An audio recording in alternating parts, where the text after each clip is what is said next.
Olá, amigos de Jesus. Estamos aqui hoje com muita alegria na casa de irmão Albino Teixeira para lermos juntos o Evangelho segundo o Espiritismo, mais particularmente o capítulo 6, o Cristo Consolador, e vamos fazer a leitura, uma breve reflexão do item 1 ao 4. O item 1 se intitula O Jugo Leve. Eu vou fazer a leitura inicialmente. Vinde a mim todos vós que estáis aflitos e sobrecarregados, que eu vos aliviarei. Tomai sobre vós o meu jugo e aprendei comigo, que sou brando e humilde de coração, e achareis repouso para as vossas almas. Pois é suave o meu jugo e leve o meu fardo. Inicialmente nos diz a espiritualidade: todos os sofrimentos, misérias, decepções, dores físicas, perdas de seres amados encontram consolação e fé no futuro em a confiança na justiça de Deus. Vamos fazer uma reflexão aqui. Eu me lembrei aqui imediatamente, logo que eu li esta passagem, pedindo auxílio, a inspiração dos nossos mentores, eu me lembrei de uma passagem da vida de Francisco de Assis. Francisco de Assis estava peregrinando pelas vilas, pelas cidades em torno ali de Assis, levando o Evangelho, dando testemunho do Evangelho de Jesus, e junto a Frei Leão, que era sempre muito próximo, muito companheiro de Francisco de Assis. E era noite, ele olhou para o céu e viu tantas estrelas, o céu tão bonito, que ele chamou Frei Leão e perguntou a ele: Frei Leão, quem fez tudo isso? E Frei Leão nem pestanejou: Deus. Mas Francisco de Assis disse a ele: não diga essa palavra, ela me quebra os ossos. Diga Pai. Ora, sabemos perfeitamente bem que ele estava evangelizando. Neste momento ele já está dando um testemunho da presença de Jesus, da palavra de Jesus, de uma nova relação com o Criador que Jesus nos trouxe.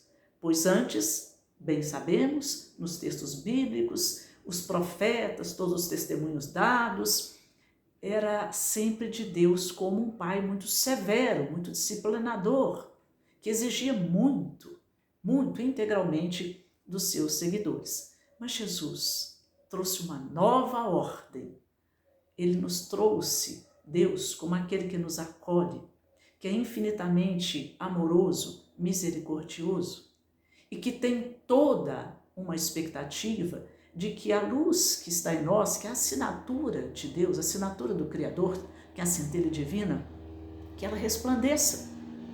Mas quais as medidas, quais as diretrizes, quais a conduta que devemos ter nós, hoje, neste momento, que nos propomos a seguir Jesus?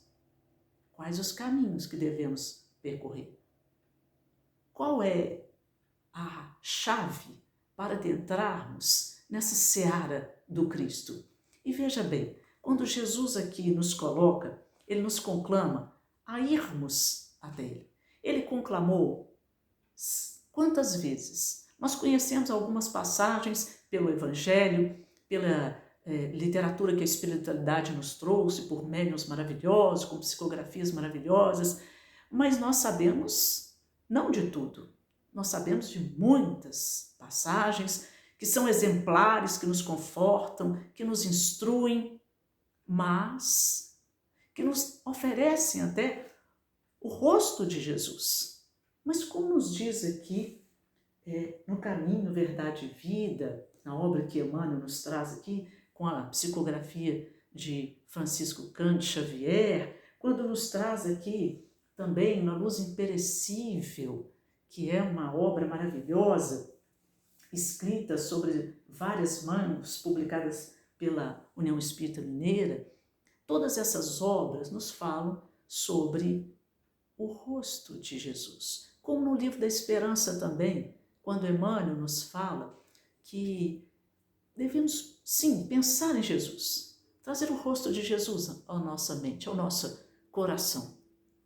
Como ele nos foi, de certa forma, desenhado há 2000 anos, quando Emmanuel se coloca frente a Jesus, ainda como Públio Lentulus, aquele homem de porte nobre, alto, de semblante muito sereno, com um olhar de um magnetismo muito forte, de cabelos nos ombros. Esse é o rosto físico de Jesus. Mas ele falou assim, vejamos também o rosto de Jesus no próximo, naquele que solicita socorro. Socorro que é, na verdade, uma oportunidade do exercício da caridade. Quando alguém se nos apresenta com alguma dificuldade, seja material, seja espiritual, seja psíquica, seja afetiva, seja de que natureza for esta dificuldade, ele está também nos trazendo o rosto de Jesus, porque ele é o irmão que necessita do amparo. E foi esse o exemplo que o Mestre nos deu em todos os instantes da sua passagem aqui no orbe terrestre, vivendo o Evangelho. Jesus é o Verbo encarnado. Ele viveu a misericórdia, ele viveu o amor, ele viveu a caridade. E quando ele nos diz que ele nos aliviará, e ele fala, tomai sobre vós o meu jugo. Ele disse para irmos até ele e tomarmos o jugo que é dele, de Jesus. Muitas das vezes, quase que naturalmente, na condição em que ainda estamos, nós nos oferecemos a Deus, nós nos apresentamos a Deus, a Jesus. Nós nos apresentamos e apresentamos as nossas necessidades. Nós falamos do jugo, das dificuldades que trazemos enquanto encarnados. Dificuldades também de todas as ordens. Mas Jesus aqui faz uma proposta. Ele fala assim, não, eu quero neste momento, o que ele está nos conduzindo aqui, é para tomarmos o jugo dele.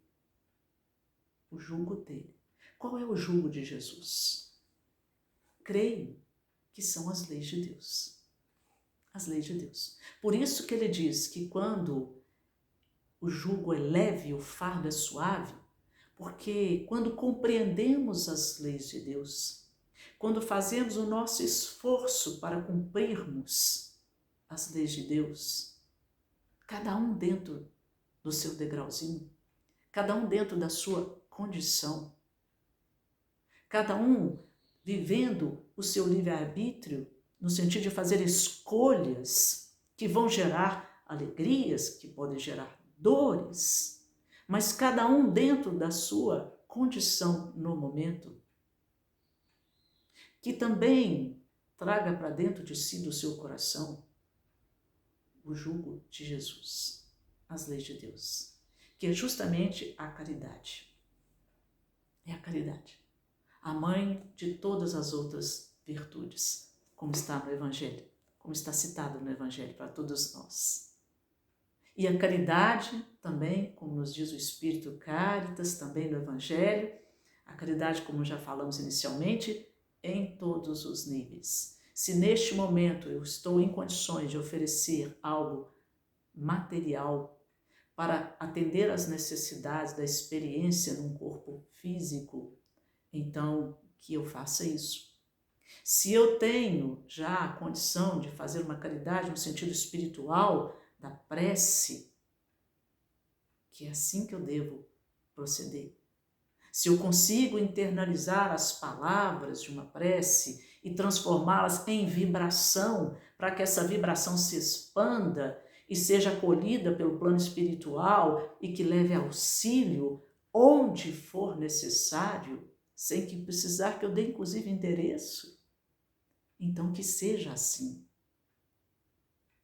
Se é com bons pensamentos, se elaborando pensamentos retos, que levem esperança, que levem alívio. Se eu tenho condições da boa palavra, que ela seja sustentadora, que ela leve também esperança aos corações, que colabore para que uma visão mais esperançosa da vida, dos fatos da vida, se estabeleça, Então, que seja essa a caridade. É isto que Jesus está nos falando aqui. O fardo é leve, o jugo é suave, não porque vamos nos livrar da dor, mas vamos ser colaboradores, no sentido de aliviar a dor do próximo, porque essa é a cura também para a nossa dor, para os nossos próprios sentidos afetados pelas decisões, pelas escolhas que fazemos, porque sabemos que é causa e efeito. A dor que sentimos no corpo, no espírito, no psiquismo, é uma resposta às escolhas que fazemos. Então, quando procuramos aliviar a dor do outro, nós estamos mostrando a Jesus que aceitamos o jugo suave. Porque entendemos não que vamos ser fortes, vamos ser imbatíveis, que não vamos sentir a dor na proporção que ela nos acomete. Vamos sim. Mas como vamos lidar com a dor? Com resignação, com paciência, com entendimento, sim, de que aqui estão aplicadas hoje, no que entendemos como dor, como dificuldade, as leis de Deus? Acredito que sim. Acredito que sim. E é a busca desse esclarecimento que nos fortalece. O Evangelho, o Espiritismo é consolador, sob essa perspectiva. Veja só o que nos diz aqui. Entretanto, faz depender de uma condição a sua assistência e a felicidade que promete aos aflitos. Essa condição está na lei por ele ensinada. Seu jugo é a observância dessa lei. Mas esse jugo é leve, a lei é suave, pois que apenas impõe como dever o amor e a caridade. E Jesus ainda nos diz, numa passagem logo posterior, que está citada em João, no capítulo 14, versículo 15 a 17 e também no 26, ele diz: se me amais, guardai os meus mandamentos, e eu rogarei ao meu Pai, e ele vos enviará outro Consolador, a fim de que fique eternamente convosco. O Espírito de verdade que o mundo não pode receber porque o não vê e absolutamente o não conhece. Mas quanto a vós, conhecê-lo-eis, porque ficará convosco e estará em vós. Porém, o Consolador, que é o Santo Espírito, que meu Pai enviará em meu nome, vos ensinará todas as coisas e vos fará recordar tudo o que vos tenho dito. Recordar é também compreender. Recordar é passar novamente pelo coração. A palavra é linda, né? Retornará, corte vem do coração, do grego. Tornar a passar pelo coração. Significa entendimento. É quando rememoramos, sim, experiências que nos trouxeram dores, que nos trouxeram mal-estar naquele momento. E que, portanto, fez que declinasse a nossa vibração. Porque oferecemos a Deus, sim, a nossa dor, o nosso jugo, o nosso fardo. E Jesus agora muda essa perspectiva. Para quando nos lembrarmos das situações e à luz do Evangelho, com esclarecimento, com resignação, com compreensão, e principalmente da lei de causa e efeito, esta dor vai passar. A cura é o entendimento. Eu estou me lembrando aqui, neste momento, da passagem da cura dos 10 leprosos, que todos conhecemos. Quando, depois da cura, voltou apenas um homem e agradeceu a Jesus. E Jesus perguntou: onde estão os outros? Jesus queria que eles homens voltassem, que agradecessem, que levassem a ele verbalmente um reconhecimento? Obviamente sabemos que não. O que Jesus estava chamando a atenção foi sobre: esses homens não compreenderam porque a dor os atingiu. Por isso corre o risco dessa dor voltar. Sensibilizar o corpo físico para que o espírito decline e busque compreender que o grande causador não é Deus, não é aquele pai severo, mas são as nossas próprias atitudes. Como aquele homem que voltou, aquele estava curado. Qualquer dificuldade que eu acometesse daí por diante, a marca do Cristo estava nele. Ele compreenderia. Ele compreenderia. E possivelmente, como todos nós, buscaria outras formas de se relacionar com o próximo, de se relacionar com as situações de uma forma mais branda, com mais paciência, com mais resignação. E ainda mais, com aquele desejo fervoroso, profundo, de levar ao outro o benefício que recebeu, porque esta é a alegria cristã. Esta é a alegria cristã. Eu creio que todos já tiveram, pelo menos uma vez, e acredito que até mais de um, a experiência de, em algum momento, ter feito algo pelo seu semelhante, ter silenciado quando o entorno suscitava que se levantasse a voz. Nós não levantamos o volume da voz, mas esperamos o momento certo de proferir a palavra que levantasse o ânimo. O ânimo. Esse é o jugo leve. Quando recebemos uma ofensa, sentimos? Dói? Dói. Dói? Claro que dói. Choramos? Muitas vezes. Jesus chorou pelo sofrimento da humanidade. Quando nos ofendem, sim, é doloroso. Mas lembremos, de uma das últimas palavras de Jesus na cruz, não as últimas palavras de Jesus. Jesus continua sussurrando aos nossos ouvidos a verdade do Pai.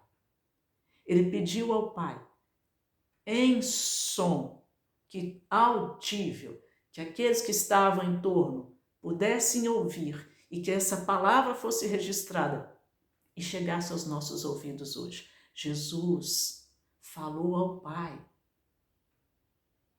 aquilo que muitos de nós falam ainda hoje.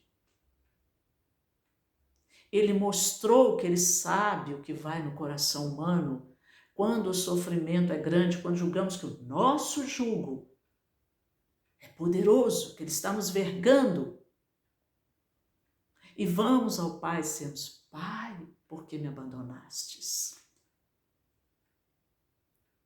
Jesus, o governador do orbe terrestre, o Verbo encarnado, não estava reclamando com o Pai. Ele estava dizendo: eu compreendo você. Eu compreendo a sua relação com o Pai.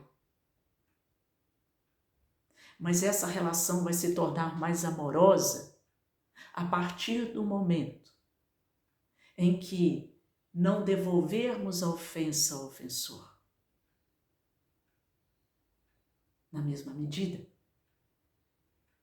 mas nos interiorizarmos e fazermos, ainda que no primeiro momento, com dificuldade, mas uma prece pela compreensão, por aquele que nos trouxe a ofensa como possibilidade de reflexão, à luz do Evangelho. À luz do Evangelho. Em algum momento, cotidianamente, nos interiorizando, elevando a nossa vibração por meio da prece, por aqueles que ainda julgamos como ofensores, isso vai se abrandando. E vamos verdadeiramente emitir vibrações de paz. Em algum momento, o ofensor vai recebê-la. Este é o fardo leve. Não retribuir ofensa com ofensa. Não retribuir a mal palavra com outra má palavra. Essa é a ofensa. E quando alguém nos procura e nos pede auxílio, se não temos o auxílio em nós, nós podemos nos mobilizar em busca do auxílio para o outro. Ajude-nos a ajudar. Nós da doutrina espírita somos pedintes, assim que somos. Nós batemos nas portas para pedir alimento, para fazer a cesta básica e entregar às famílias necessitadas.